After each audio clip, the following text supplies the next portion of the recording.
Past Sins. Chapter 1. Everfree Discovery. Oh, Twilight, I just heard the news. Did those ruffians hurt you? Are you okay? Oh, I just can't imagine what it must have been like. I mean, it was probably similar to when I was pony-napped by the Diamond Dogs. Still, that's just not the same as getting taken by other ponies. And I, for one, Rarity, Twilight half shouted. She was sitting in the library's main table and looked as if she had been reading when Rarity chose to barrel in. Spike was in the main room of the library as well, working to organize and clean the shelves. He hung back from the ladder he was standing on and wore a smitten look as he waved a claw. "Hi, Rarity." "Good day, Spike," she said before she returned her attention to Twilight. "Now, what is it you wanted to say, dear?" "I wanted to tell you to relax," Twilight assured her. "I'm fine." "Fine?" Rarity echoed dramatically. "How can you be fine? After such a harrowing ordeal, you must be positively petrified. And I heard they had you tied up. Oh, you must have had horrible rope burns." Twilight winced and looked down at her hooves. "I'll admit, it does hurt a little where they had me tied up, but Nurse Redheart already took a look. It's just some minor irritation that will go away by tomorrow. So, Rarity, believe me when I say I'm fine." "Are you sure?" "I'm sure," Twilight repeated, though her voice betrayed her minor annoyance. "I appreciate your concern, but every pony has already been here to check on me." "Every pony? Even Fluttershy?" "She was actually the first." "Oh, what a horrible friend I must be," Rarity voiced. She put a hoof to her head and wore a pained, theatrical expression. "Being the last to arrive to check on you. I would have come earlier, but I was working in my shop all day. I only just stepped out to get a late lunch when Rainbow Dash found me and told me everything, and I rushed right over." "Rarity, it's okay." No, it's completely unacceptable. I officially owe you, Twilight Sparkle, a favor." "A what now?" Twilight asked as she cocked an eyebrow. "A favor. Pinkie Pie has her promises. I have my favors. You just come to me if you need anything, and if I can help, I will do my best to assist." Rarity paused, glancing anxiously away from Twilight while batting a few strands of her hair. "Just as long as it doesn't involve excessive amounts of dirt." Twilight giggled a little at Rarity's usual discomfort. "I'll be sure to keep that in mind, but you don't have to worry about me, Rarity. I'm fine, really. Yes, getting pony-napped wasn't exactly how I intended to spend my evening, but everything turned out all right. If anything, I'm just a little annoyed. I've been trying to get some reading done all day, but because every pony keeps coming to check on me, I haven't gotten past the first page." "Then I shan't take another moment of your time, dear. You just read, relax, and recover from your traumatic ordeal," Rarity said as she headed for the door, only to turn back one final time. "And remember, if you need anything, I owe you one favor." "I got it," Twilight replied as she watched Rarity leave, using her magic to shut the door after her. Fluttershy, Pinkie Pie, Applejack, Rainbow Dash, and now Rarity. She had been visited by all her closest friends, and she had told all of them she was okay. She had also received letters from her parents and Shining Armor, and she had assured them of the same. That was every pony she could think of that would be panicked by the news of what had happened, so maybe now she would be able to read her book. "Spike," Twilight called a few hours later after finally reading a good distance into her book, "can you bring me that book I had yesterday? Mountain Valley's Geographic Guide to Equestria?" Spike, who had been feeding his pet baby phoenix, Pee-wee, paused from his work and glanced in Twilight's direction. "Didn't you have it with you yesterday?" Twilight looked up from her book and stared at the ceiling, and she tried to think back. Well, I didn't think, but maybe... no, wait. I did have it, didn't I? Yeah, I put it in my saddlebag so I could have it when I read the book in the park. But then I realized I had left this book here. Twilight began to point her hoof at different spots in the air, mentally retracing her steps. So I came back, but then Pinkie Pie grabbed me to help decorate for her party. That took all afternoon. So the book was still in my saddlebags when I went to the party, and then I left a party to come back here, and then I got pony nap. Twilight quickly twisted her head around as her eyes darted about the library. She jumped to her hooves and began galloping around the room in a panic, while rummaging through drawers and checking every nook and cranny she could find. The sight made Spike sigh and shake his head. He gave Pee-wee the last of the birdseed he had in his claws before he began jogging after Twilight. He waited, and when he had the opportunity, he leapt in front of Twilight just as she was turning to gallop in another direction. "Whoa, easy, Twilight. What's wrong?" Twilight craned her neck around Spike, trying to look at the part of the library he was stopping her from reaching. "My saddlebags. Where are they?" "How should I know?" he asked with a shrug. "Oh, no. No, no, no, no, no, no, no," Twilight rattled off while shaking her head from side to side. "I had my saddlebags with me when I was pony-napped, and that means that either those cult ponies took them, or I lost them somewhere along the way. No, no, no, no, no. I can replace the copy of Geographic Guide to Equestria, but I had books in that bag Princess Celestia loaned me from the Royal Library. I can't lose those books. No, no, no, no." Spike grabbed the sides of Twilight's head and brought her eyes to his. "Twilight, breathe and think. Can't you use your locator spell?" Twilight paused for a moment before a smile of relief burst onto her face. She closed her eyes and focused as her horn began to shimmer and blink. The locator spell was a charm Twilight put on her saddlebags after losing them one too many times. The charm would allow her to find her bags based on similar magical principles to the spell Rarity used to find gems. After the spell had been cast, Twilight waved her head around while crossing her eyes so that she could gauge how fast her horn was flashing. She set off in the direction the flashing was the most frequent and soon found herself drawn to a window. Beyond that window she could see the Everfree forest. Twilight groaned and put her hooves up on the windowsill. "Great. That's just great. My bags are in the forest." "Then you should probably just forget about them, Twilight," Spike said. "They're just books, after all." "But that's just it, Spike," Twilight argued. "They aren't just books. Some of the books in those bags were on loan from the Royal Canterlot Library, and Princess Celestia loaned them to me herself. Do you realize how disappointed she'll be if I tell her I lost those books? No, I can't just leave them there. I'm going to get those books." With that, Twilight began to trot towards the door, only for Spike to quickly cut her off. No way, Twi. Princess Celestia would have my scales if she found out I let you go back into the Everfree forest the day after you were pony-napped." "Well, then she won't find out," Twilight replied before she levitated Spike out of the way.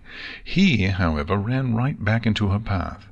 "But what if those crazy ponies are still in the forest? Do you want to get pony-napped again?" "Princess Celestia's guards scoured the forest last night with Zikora's help. I doubt that any of those ponies are still there," Twilight rationalized. "Besides, I need to get those books back. They're irreplaceable." "Then I'm coming with you." Twilight shook her head firmly. "No, Spike, I need you to stay here in case some pony comes by. The last thing we need is every pony thinking I got pony-napped again.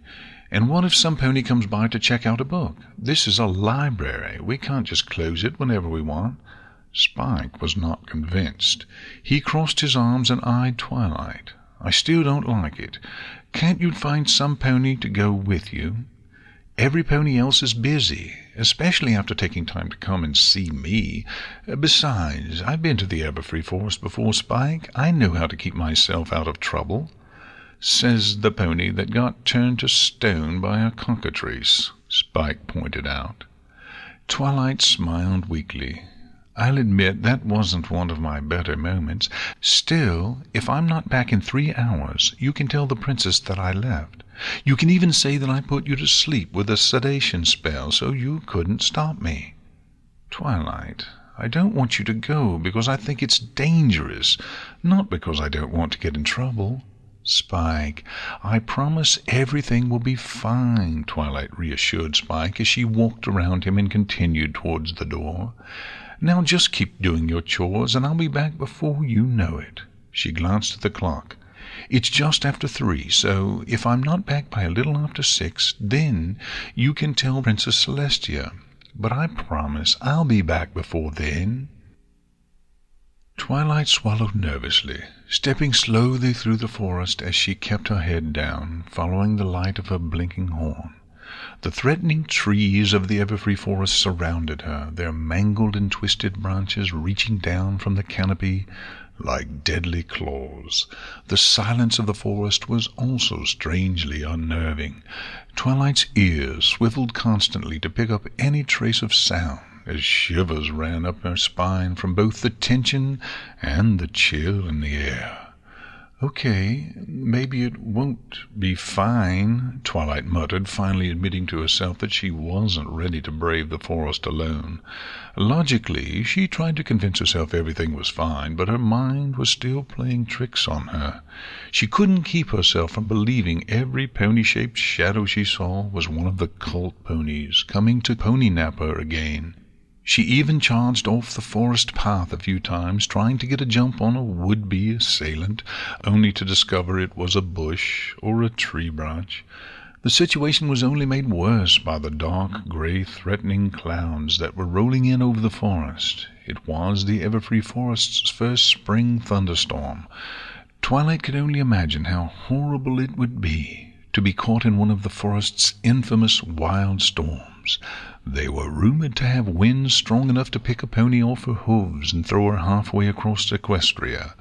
They were also supposed to have lightning that could... Twilight shook her head and tried to clear away her panicked thoughts. She was getting close to her saddlebags now. The rate at which her horn was flashing was a sure indicator of that. She just needed to get those bags, and then she could just teleport herself back to the library. Just hold it together, Twilight. Just hold it together a little longer, she whispered to herself in a half-hearted pep talk. However, as she rounded a bend in the path, her pep talk died in her mouth. Her pupils shrank and her breathing quickened.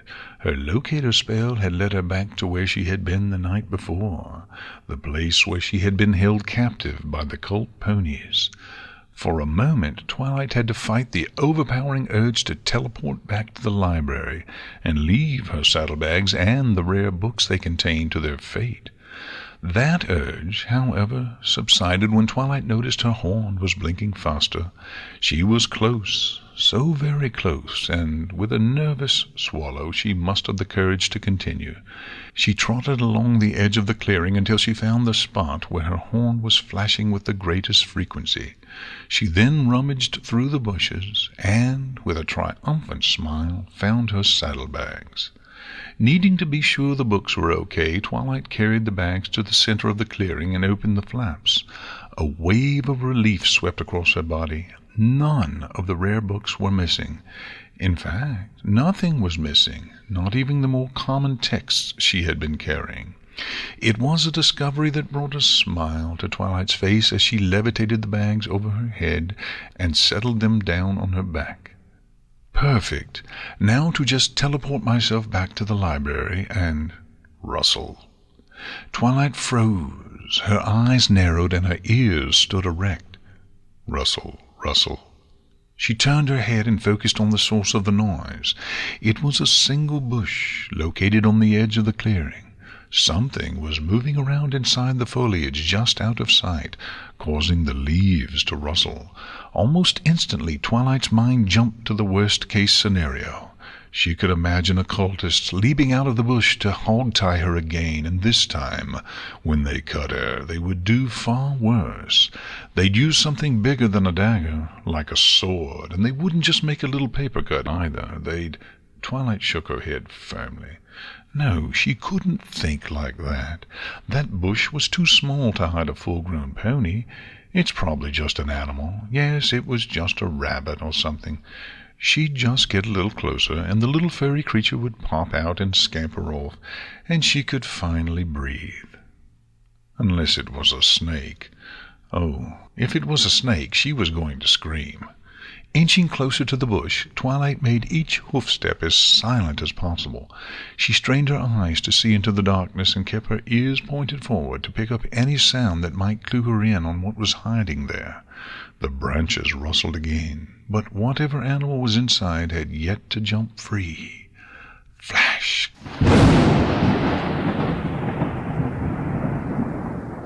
Twilight leapt, screamed, and galloped in the exact opposite direction of the bush before she dove behind a tree on the far side of the clearing. Her heart was pounding so hard it felt like it would burst out of her chest, and Twilight put a hoof over her rib cage in a panicked attempt to make sure that didn't happen. She began breathing deeply, trying to calm down while she looked up at the sky.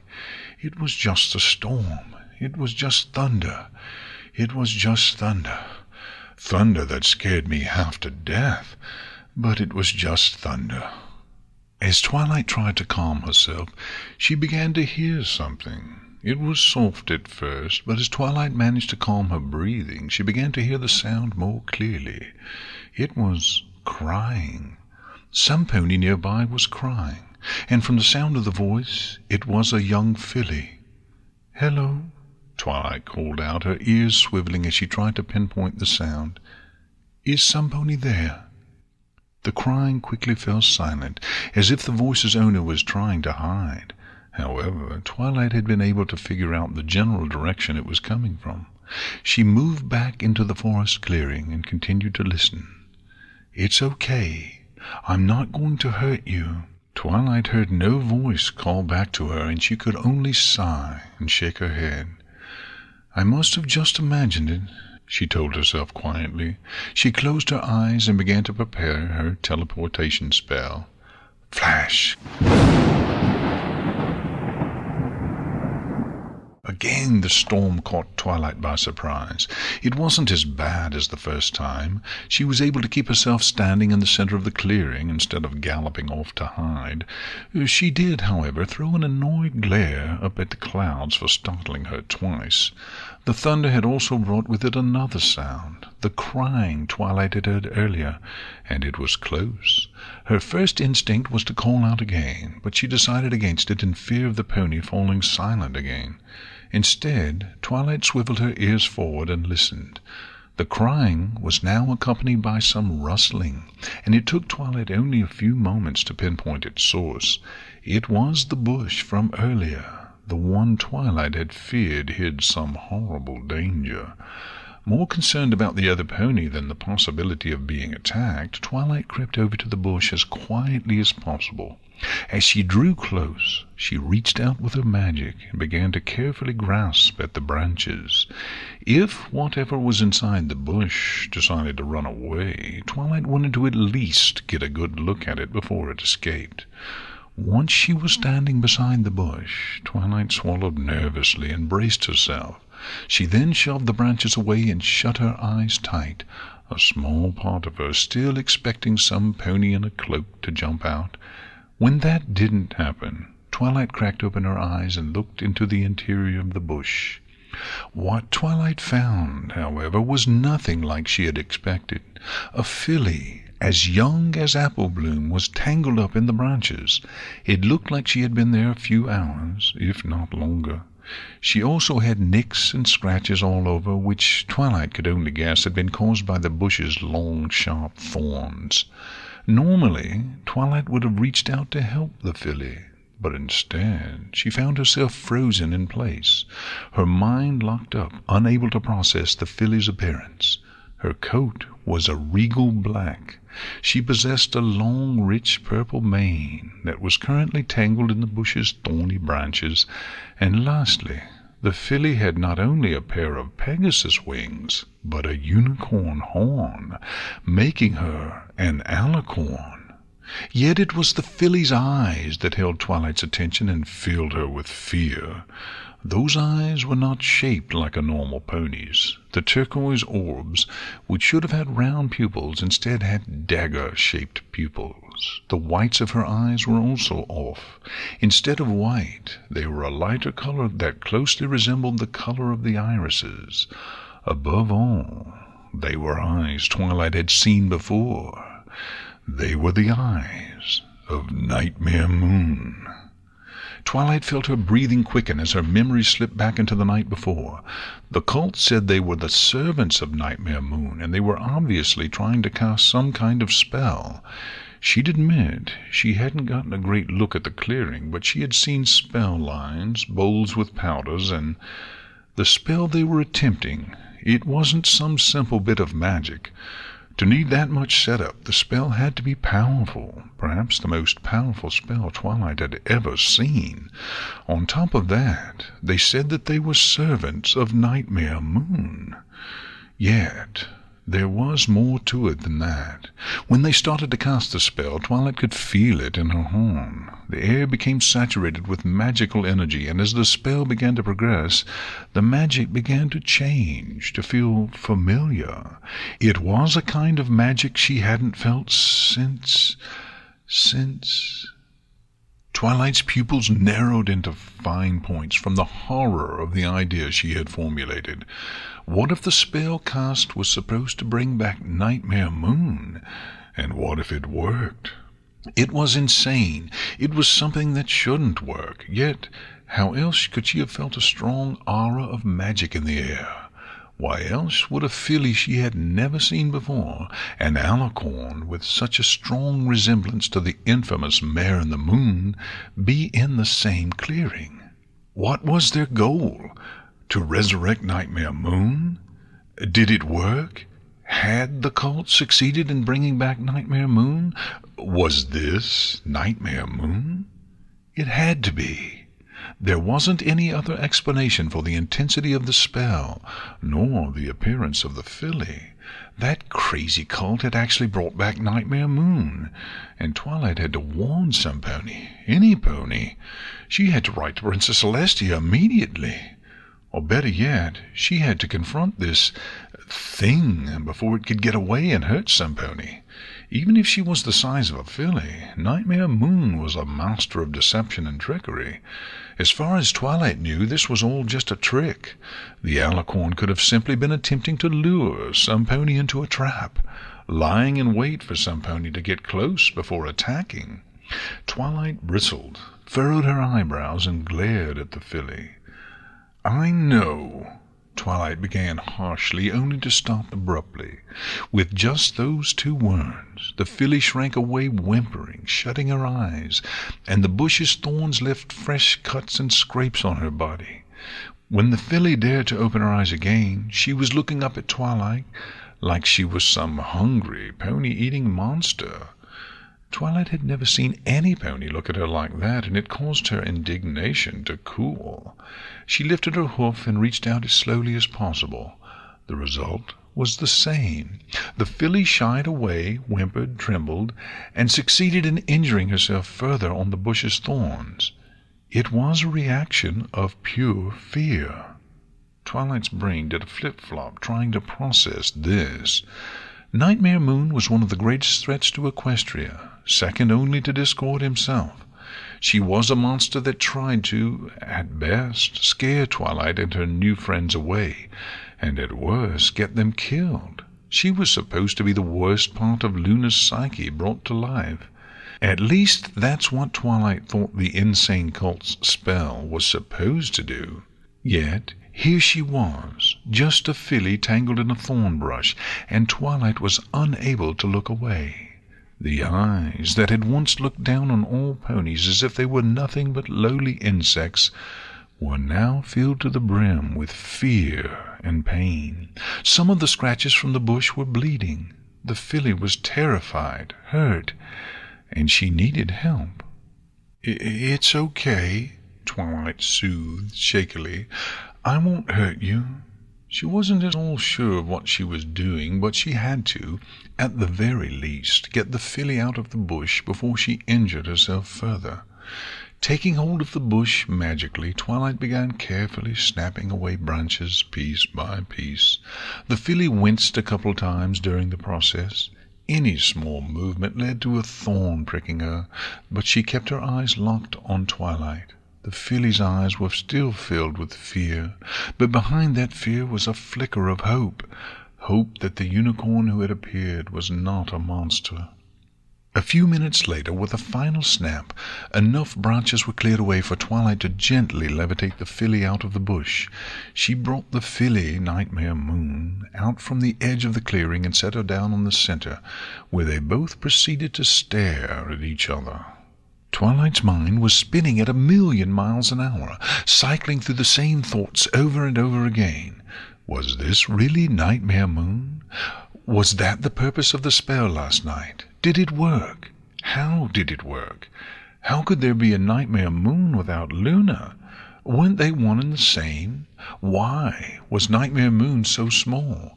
Did the spell not work? Was Nightmare Moon just trying to trick her into taking her back to Ponyville?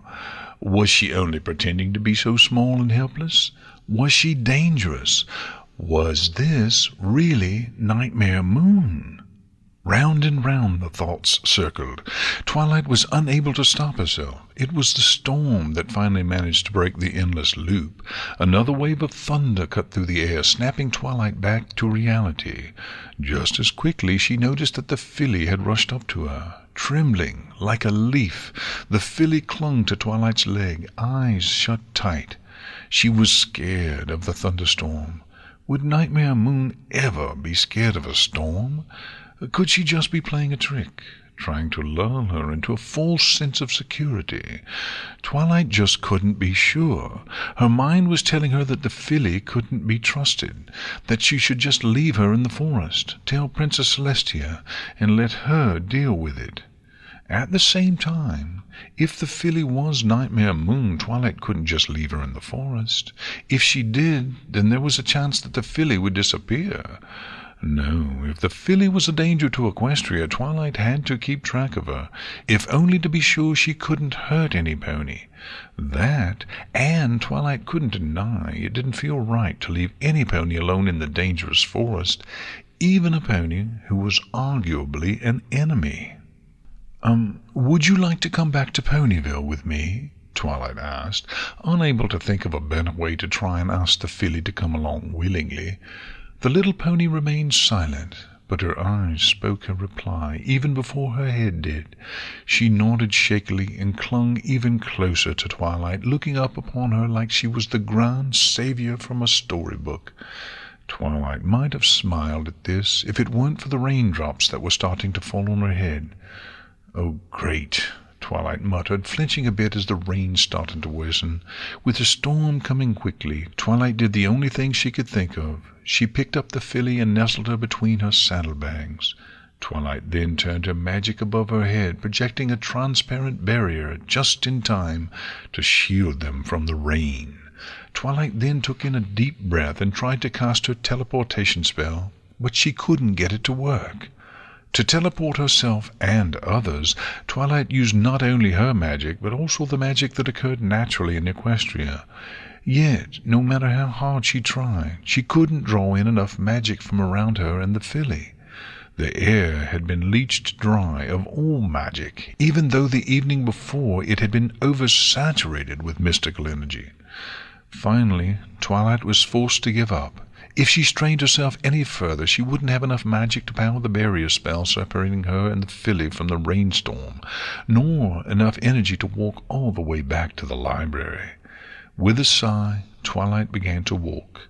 She could only pray to herself that she'd get back before Spike panicked and sent a letter to the princess. Spike anxiously finished writing the letter to the princess and glanced at the clock to see it tick to the next minute. Twilight had been gone for 2 hours and 59 minutes. That left her with 1 minute, just 1 minute, to get back to the library before he sent his letter to Princess Celestia. Spike watched the clock anxiously before he dared to glance out the window at the raging thunderstorm. Dash had come by the library earlier to warn that the weather team was letting a storm from the Everfree forest roll over Ponyville. The storm wasn't scheduled, but the weather team had decided to let it pass over to save themselves the trouble of preparing another just 2 days later.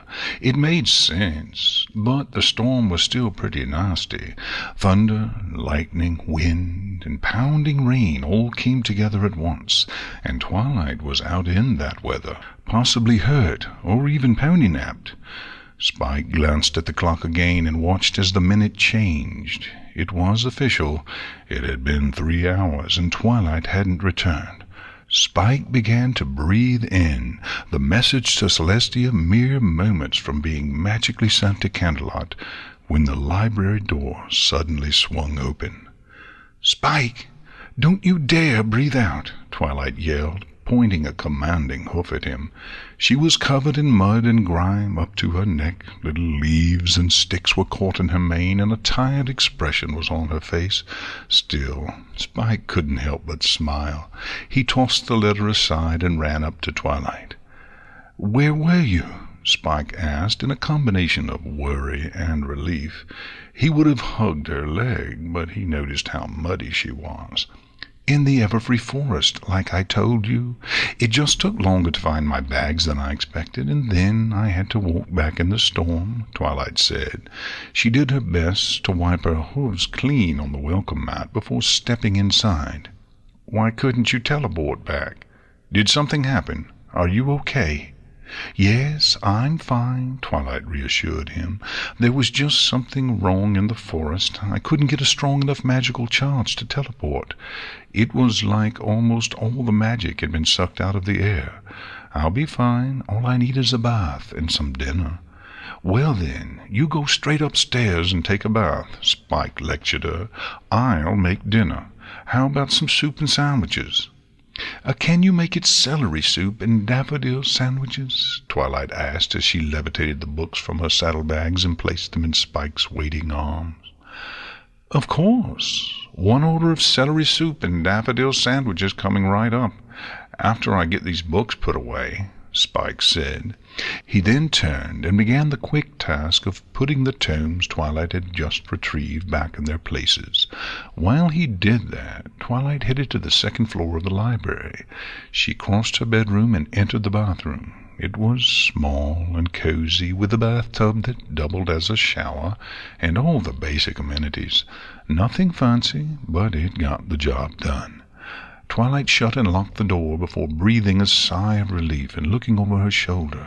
Still lying on her back, nestled between her saddlebags, was the filly, Nightmare Moon. She had curled up and fallen asleep halfway to the library.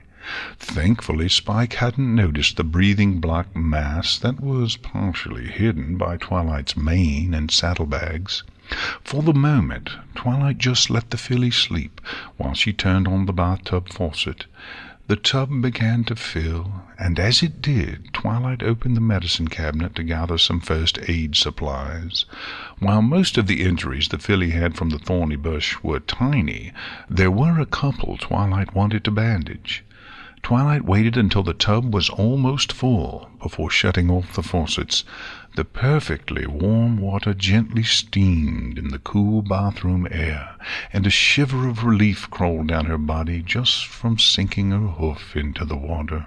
Still, Twilight couldn't go jumping in until the filly was off her back and she hadn't taken off her saddlebags. Looking back at the filly, Twilight bent her head close and gave her a nudge. It took a few tries, but the little pony finally began to wake up. She lifted her head off Twilight's back and took in her surroundings before looking at Twilight, who offered a gentle smile. "Don't worry, you're safe here. This is where I live. and you won't have to worry about the storm or anything else here," Twilight assured her. "Still, I need to get cleaned up.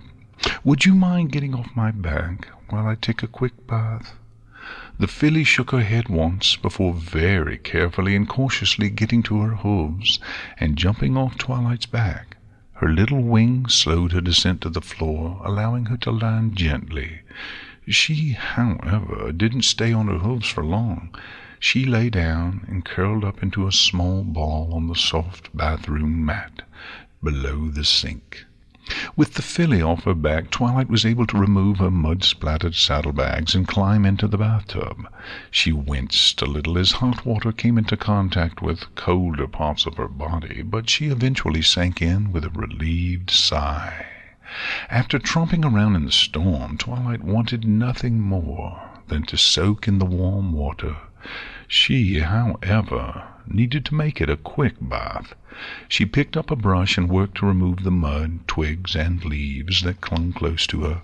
Once they were all gone, she climbed out of the tub and let the now dirty water drain away as she toweled herself off. Then, once the tub was drained, Twilight opened the faucets and began to fill the tub again, this time only a quarter of the way full. It was a very shallow bath, but it was perfect for the small filly. Twilight levitated the miniature Nightmare Moon look-alike into the water. She winced a few times as the water came in contact with her cuts and scratches, but otherwise the filly didn't protest. She just stood there, being as complacent as possible as Twilight carefully used a brush to clean her. Once the filly was clean, Twilight lifted her out of the tub, toweled her off, and began using the first aid to bandage the worst of her cuts and scrapes. All the while she was amazed with how cooperative the filly was, despite acting sad and tired. Would Nightmare Moon really allow herself to be bathed and bandaged without protest? Yes, such a regal and royal pony might expect to be waited on by servants, but that wasn't what Twilight was doing. She was treating her like a foe, and the real Nightmare Moon wouldn't accept being treated like a foe, no matter how small or young she actually was. Again, the question of whether this filly really was Nightmare Moon rose up in Twilight's head. She was becoming less and less sure. The resemblance was undeniable. If the pony had a flowing, magical, star-dotted mane and tail, then she'd look exactly like the Mare in the Moon. Yet this filly wasn't acting like Nightmare Moon, or at least in Twilight's opinion. She didn't talk down, nor did she make threats. She hadn't even said anything yet, and the silence was even stranger. Twilight would expect Nightmare Moon to be vocal, and the filly's odd behavior only raised another question. If she wasn't Nightmare Moon, then who was she? Twilight was drawn from her thoughts by a knock at the bathroom door. She finished placing one last bandage on the filly and then turned in the direction of the door. "Yes?"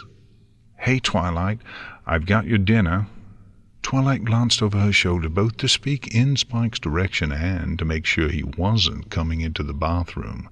"Thank you, but you know I'm really hungry after hiking through the Everfree forest and the storm. Would you mind making me another sandwich and a bowl of soup?" "No problem," Spike proudly assured her from the other side of the door. "I made a big batch of the celery soup, and we have plenty of stuff for sandwiches." "That's wonderful, Spike, but I only need one more." "You got it, Twi," Spike replied before departing. Twilight waited for her assistant's footsteps to reach the bottom of the stairs before she opened the door. She checked the bedroom, making sure Spike, Aloysius, and Pee-wee were all downstairs before she stepped out. The filly followed close behind, not getting more than a few inches from Twilight as she crossed the room and moved towards the bed.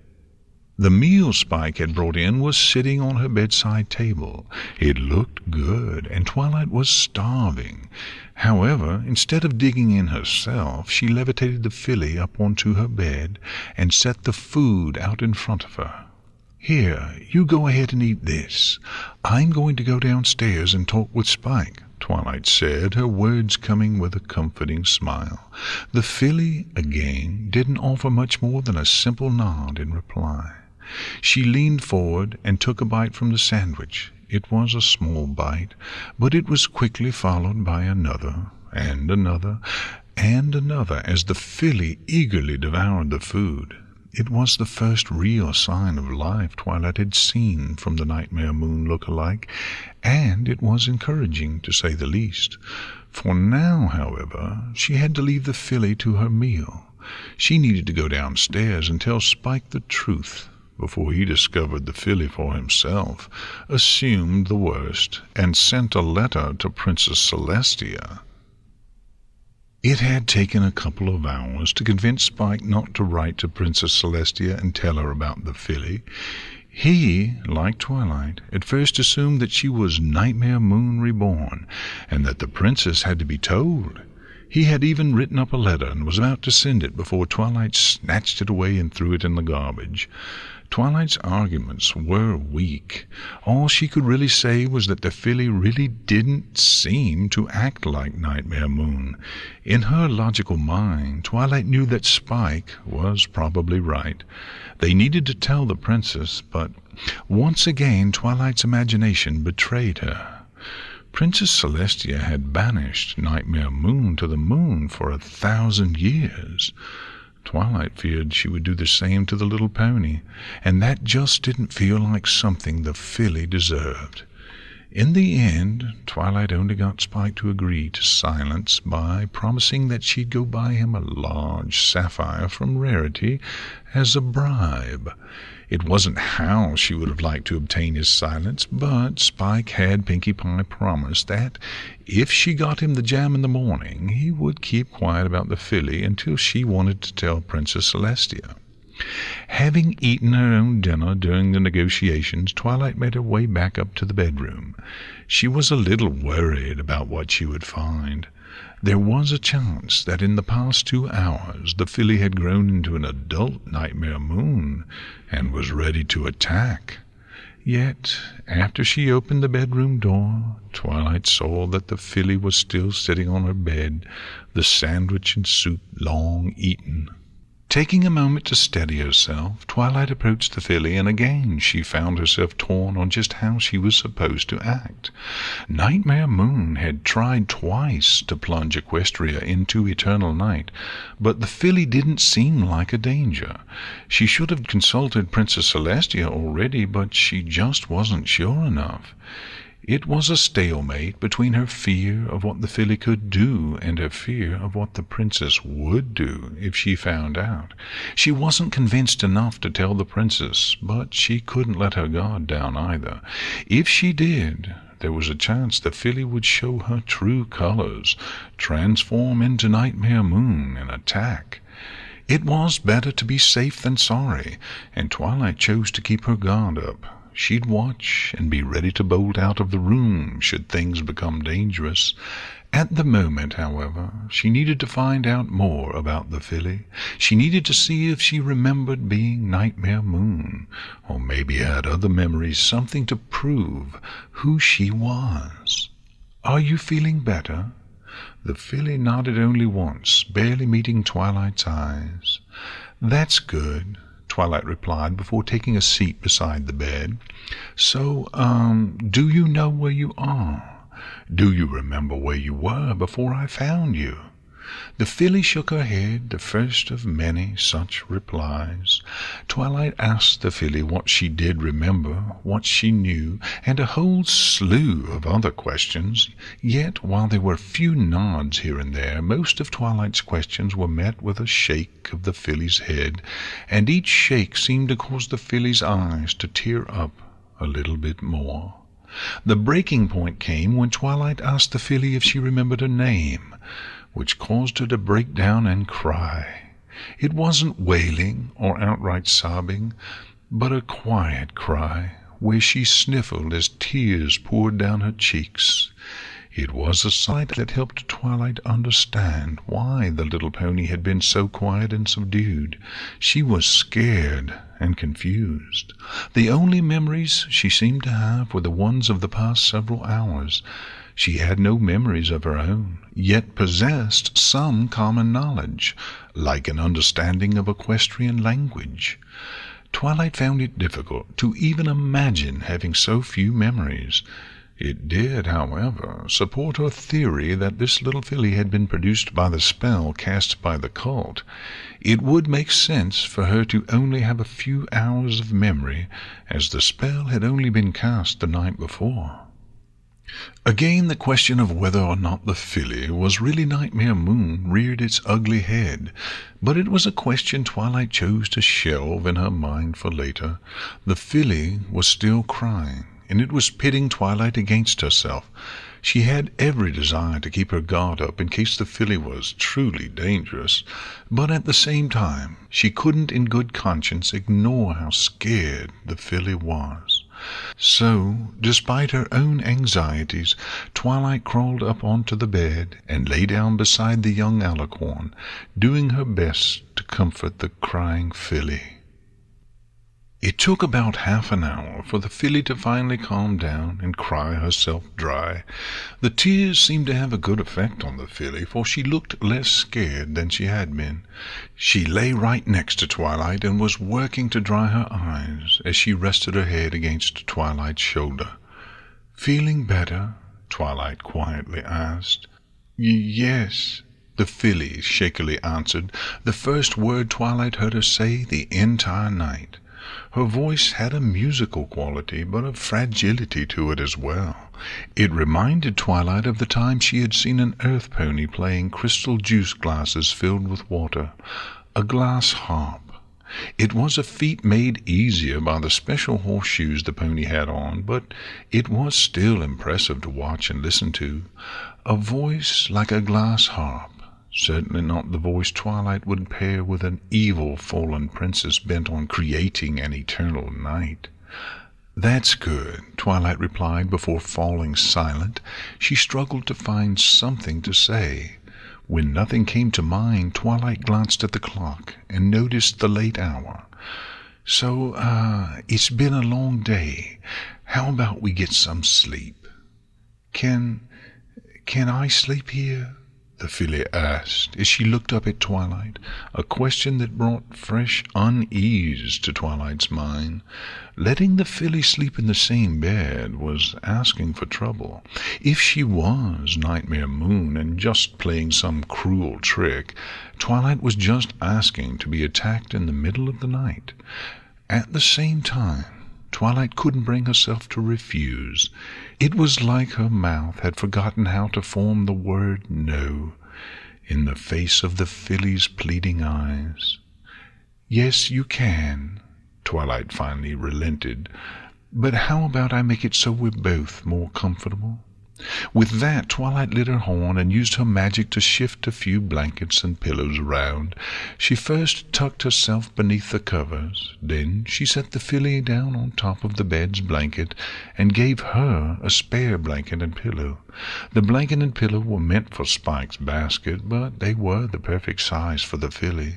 Soon both Twilight and the filly were stifling yawns as the long day caught up with them. It was still relatively early, barely close to 10 o'clock, but Twilight was more than willing to call it a night. Another yawn gripped her, and her eyes were just starting to droop when she heard a small voice whisper to her, "Miss Unicorn?" Twilight was drawn back from the edge of sleep. She lifted her head and met the filly's gaze with her own. "I'm sorry. I guess I never introduced myself. My name's Twilight Sparkle." "Okay, Miss Sparkle, can I ask you something?" "Yes." The filly snuggled into Twilight's side as if fearing she'd be pulled away. "Do you want me to leave in the morning?" "What makes you think I'd want you to leave?" The filly bit her lip for a second before continuing. "You were mad when you first saw me. I just didn't think you'd want me around." "It's not your fault. I just thought you were some pony else for a while," Twilight assured her. "But no, you don't have to leave in the morning." Those words made the filly smile, the first honest smile she had given all evening. Then, with that concern put to rest, the filly yawned, closed her eyes, and drifted off to sleep, with twilight following soon after.